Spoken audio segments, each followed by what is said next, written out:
They thought it was a joke. A blind black boy on stage, holding a mic he couldn't even see. Laughter echoed across the room until he opened his mouth, and the entire crowd went silent. What happened next? No one saw coming. Before diving into the story, comment where you're watching from, and don't forget to subscribe so you won't miss the latest stories. The lights dimmed. The crowd murmured.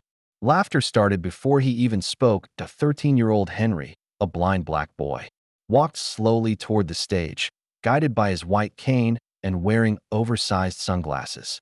It was the school's annual Stories and Talent Showcase, a night filled with laughter, clapping, and student pride. Teachers, classmates, and parents packed the auditorium. Everyone was excited, except Henry. He wasn't there to entertain. He wasn't there for fun. He was there because they dared him. Henry had only joined the school 2 months earlier. He was quiet, polite, always sitting in the back of the class. He used a cane to get around, wore headphones during breaks, and hardly ever spoke unless called on. Some kids thought he was weird. Others ignored him altogether. But a group of kids, the loud, smirking kind, saw an opportunity. When they heard Henry had signed up to tell a story at the showcase, they burst out laughing. He's blind. What's he gonna do? Read the stage? One whispered. Another snickered. Bet he'll trip before he talks. They had dared him to sign up. As a joke. They never thought he'd actually go through with it. But he did that night.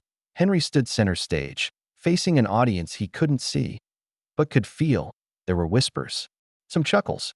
The principal stood nervously at the side. A few parents shifted uncomfortably in their seats. Henry gently touched the microphone. It squeaked. He waited.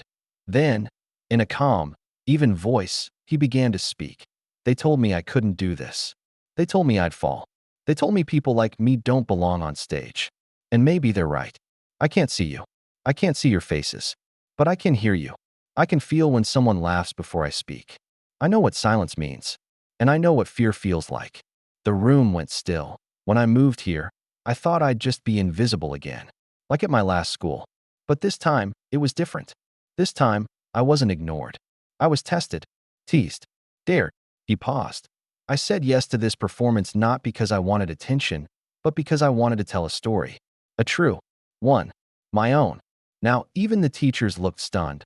I want you to imagine waking up every day and never knowing what colors are. I've never seen blue, or red, or my mother's face, but I've felt the warmth of the sun. I've felt music. I've heard kindness and cruelty, and I've learned that vision isn't always about eyes. From the back row, someone whispered, "Wow. I didn't come here to win anything. I didn't come here to impress you. I came here to say, I'm not afraid of the dark, because I've lived in it, and I've learned how to light it up from the inside out." Silence. Then applause. It started with one teacher, then another, then the entire room. The students who had dared him sat frozen, not laughing anymore. Some looked down. A few clapped slowly, uncertainly, but others stood. Teachers, parents, classmates who never spoke to him before. Henry stood still, listening, not smiling, just breathing. For the first time, it wasn't fear he felt. It was respect. Afterward, students came up to him backstage. One girl said, "That was the most powerful thing I've ever heard." Another whispered, "I'm sorry for what they said. You're amazing." Henry nodded quietly. He didn't need to see their faces to know their hearts had changed. The next day at school, he wasn't sitting alone anymore. The boy who once hid behind silence had made the loudest impact. Henry had lost his sight completely at the age of 5. A rare condition had damaged his optic nerves, and within months, the world faded from colors and shapes into nothing but shadow. First, there was grief, frustration, silence. But instead of letting the darkness define him, Henry learned to navigate life through sound, memory, and imagination. He memorized the creak of floorboards, the rhythm of his parents' footsteps, the pitch in their voices when they were happy or hiding sadness. At home, Henry spent hours curled up with audiobooks. From magical adventures to true stories of history's heroes, he listened, absorbed, felt. He also loved old jazz and soul records. Voices like Nina Simone and Ray Charles filled his room. But more than anything, Henry loved telling stories that he told them to his younger sister at bedtime. He told them to his tape recorder like a private radio host. And in his heart, He dreamed of one day standing before a crowd and telling a story that would move people, just like the voices that had once moved him. But at his new school, no one knew that. They didn't know the boy who could describe a scene with such vividness you'd forget he was blind. They didn't know he could memorize entire chapters in a single afternoon. They didn't know that the boy sitting in the back with sunglasses on had a voice that could make a room fall silent. All they saw was what he wasn't. Not what he was. When Henry signed up to speak at the school's annual Stories and Talent Showcase, most students were shocked. Some were amused. He's blind. What's he gonna do? Recite Braille out loud? One whispered. Bet he just walks into the mic and calls it a night. Another laughed. They didn't think he'd actually go through with it. Some even dared him to try. But Henry didn't back down. The night of the show arrived. The theater lights dimmed. The red curtain shimmered under soft stage lights. Parents and teachers filled the rows. Students huddled in groups, giggling, whispering. And then, Henry appeared. He walked slowly, guided by his white cane. He wore polished shoes, a vintage satin shirt, and his signature oversized sunglasses. Every step echoed on the wooden stage. Floored up by the time he reached the microphone, the crowd had quieted, except for a few snickers here and there. He took a deep breath. His hand reached out and touched the shaky mic, causing a faint feedback squeal. More laughter. Henry paused, tilted his head. Then he began. When I was 5 years old, I watched the world disappear. Not all at once, not like a light switch, but little by little. First the color, then the shapes, and then nothing. The room fell silent. The giggles were gone. I used to love looking at the sky. My mom said I'd sit for hours, just watching clouds drift by. But now, I only know the sky by its warmth or its storms. The crowd leaned in. People think blindness is just darkness. But it's more than that. It's being left out. It's hearing laughter that stops when you walk by. It's being underestimated before you even speak. A teacher wiped her eyes. A few students shifted uncomfortably. But here's the thing. I might not see your faces, but I can feel your energy. And tonight, I came to share something real, not because I had something to prove, but because stories saved me. He took a breath. I listen to stories every day. Heroes, villains, lost children, brave kings. I've never seen them, but I've lived them. Now, the entire auditorium was silent, hanging on every word. So maybe I can't read from a page like you, but I can read a room. I can read a moment. I can read a life by listening. The silence that followed was electric, and then clapping. Not slow or pitying, not awkward. It began with a teacher, then a parent, then a waved out a full standing ovation. The students who once mocked him were now speechless. Some looked ashamed, others simply stunned. Henry smiled slightly, not out of pride, but relief. He didn't trip. He didn't fall. He soared. I once knew a bird that couldn't fly. Henry began, voice soft but steady. The crowd, rowdy seconds earlier, went instantly silent. No one expected that voice. It wasn't shaky. It wasn't timid. It carried warmth, rhythm, and a quiet power far beyond his 13 years. Henry wasn't reading a script. He wasn't fumbling through someone else's poem. He was telling his own story through a metaphor. A bird born with broken wings, he continued. Everyone laughed at it. They said, "What's the point of a bird that can't fly?" They pointed. They mocked. Even the other birds turned away. The stage lights glowed gently against the red velvet curtain behind him. His cane rested by his side. The microphone, once too tall, had been lowered to meet him.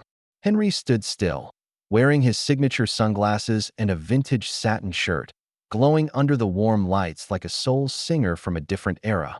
But one day, he said, pausing just long enough, the bird sang. And its song was so beautiful, so full of pain and hope, the whole forest stopped to listen. There wasn't a single whisper in the room now, not from the kids who dared him to perform, not from the ones who laughed when he first walked out, not from the teachers who had written him off as just shy. Because what Henry was doing wasn't ordinary. That he wasn't just speaking.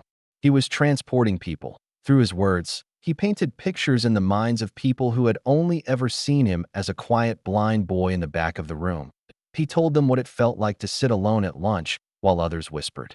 He described the sound of lockers slamming and footsteps fading because no one waited for him. He spoke of teachers who talked about him, but never to him. And yet, his voice never grew bitter, just stronger, wiser. I know what it's like to feel broken, he said, to wonder if you're even supposed to try. But I also know something else. That sometimes, when you lose one thing, you gain another. That bird, he said with a soft smile, it couldn't fly like the others, but it could soar in its own way. Through sound, through song, through story. People were leaning forward in their seats. Parents, teachers, even the principal, who had been half scrolling on her phone, now had tears in her eyes. One student in the front row wiped his face with his sleeve. Another gripped the armrest like he was holding on to every word. That Henry's delivery was calm, measured, but it hit hard. I don't need wings to rise, he said, voice lifting. I've learned to climb through courage. I've learned to stand tall with no spotlight. And I've learned that being different isn't a weakness. It's a kind of strength. He paused. So if you ever feel like that bird, the one they laughed at, the one they ignored, just remember, the forest did listen, and your voice does matter. Then, without warning, Henry stepped back. He said no thank you. No bow. No smile. He just stood there, tall and proud, and let the silence speak. And it did. The auditorium stayed frozen for 1, 2, 3 heartbeats. Then, applause. One teacher stood. Then another. Then students. Parents. Even the principal. Not polite clapping. Not forced. This was real. It was the kind of applause that echoed. That rose. That wrapped around Henry like a standing ovation of redemption. The same students who had doubted him were now the ones clapping the loudest. Some with eyes red. Some with jaws open. They hadn't just heard a performance. They had witnessed a transformation. Later, a girl from his class said, I didn't know he could do that. A boy mumbled, he should be on TV or something. Even the English teacher, who had never once called on Henry all semester, whispered to a colleague, that kid just taught me what storytelling means.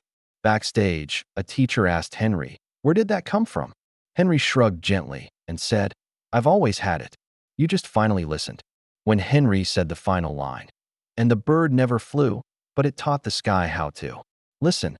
There was silence, then no claps, no cheers, no laughter, just breathless stillness. It was as if every soul in the auditorium had been struck by lightning, but the kind that leaves you warm, not burned. Something had shifted, something powerful. Then, a single clap from the back row. A teacher, hands trembling, face wet with tears, then another clap. A student, the same one who had whispered a joke when Henry first took the stage. And then, the room exploded. Cheers, whistles, applause like thunder. The crowd surged to their feet in a wave of emotion, clapping harder than they had for any performance that night. A standing ovation, not out of politeness, not because they were told to, but because they meant it. The same kids who once mocked him were now cheering with wide eyes and red cheeks. Some clapped with both hands. Others cupped their mouths in disbelief. A few just stood frozen, ashamed they ever laughed at him in the first place. Teachers wiped their eyes. Some shook their heads in awe, whispering things like, incredible, and I had no idea. Even the principal stood up slowly, her hand over her heart, mouth slightly open.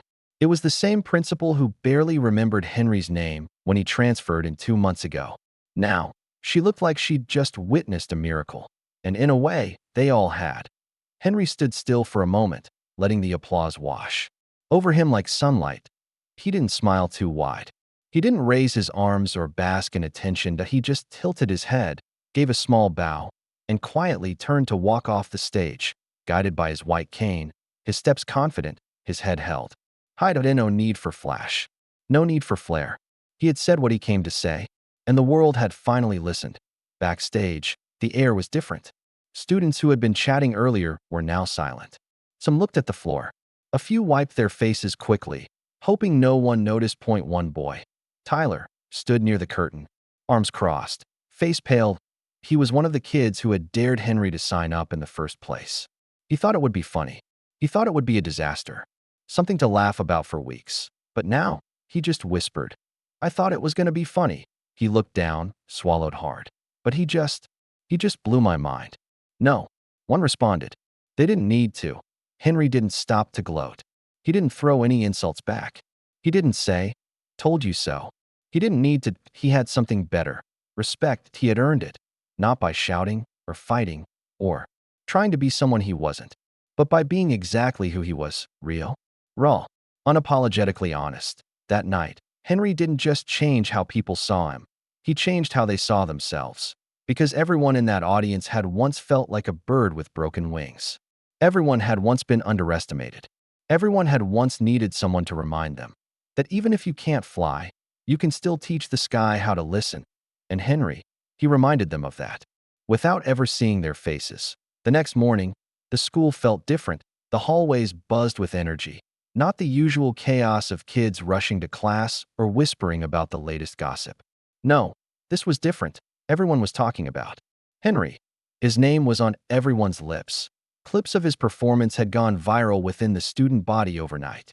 First shared on a few Instagram stories, then reposted on TikTok, then picked up by a local parenting blog that titled the clip, "Blind Student Silences Crowd with Powerful Story." By lunchtime, local news outlets had called the school for interviews. Students who had barely noticed Henry before now huddled around him, asking questions, praising his speech, wanting to know more. Some came up just to say thank you. Others whispered, "I cried last night watching that again." One eighth grader even admitted, "I was going to quit drama club, but after hearing you, I signed back up." And then there were the parents. They sent emails, letters, flowers. "Thank you for giving my child someone to look up to. Your showcase reminded us all of the power of student voices." Henry changed something in our home last night. But in the middle of all this attention, Henry stayed grounded. That he didn't gloat. He didn't walk taller or act like a star. He still sat in the same seat at lunch, still wore his sunglasses, still used his cane quietly down the hallway. Point one.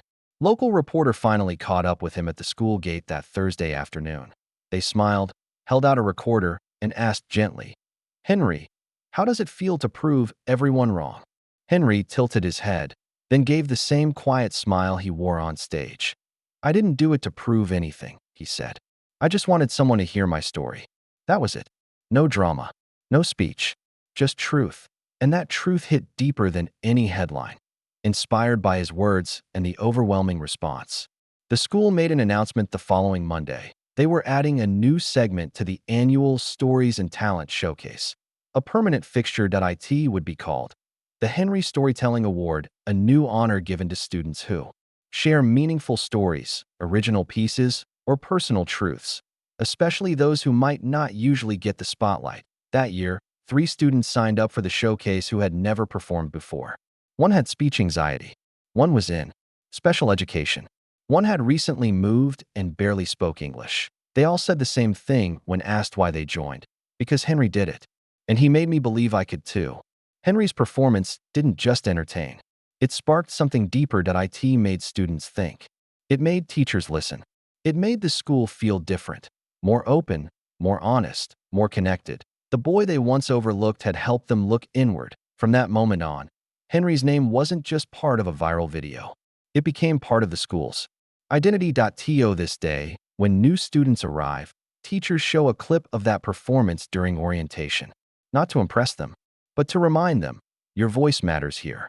Even if you speak quietly, even if you're scared, even if no one's listened before.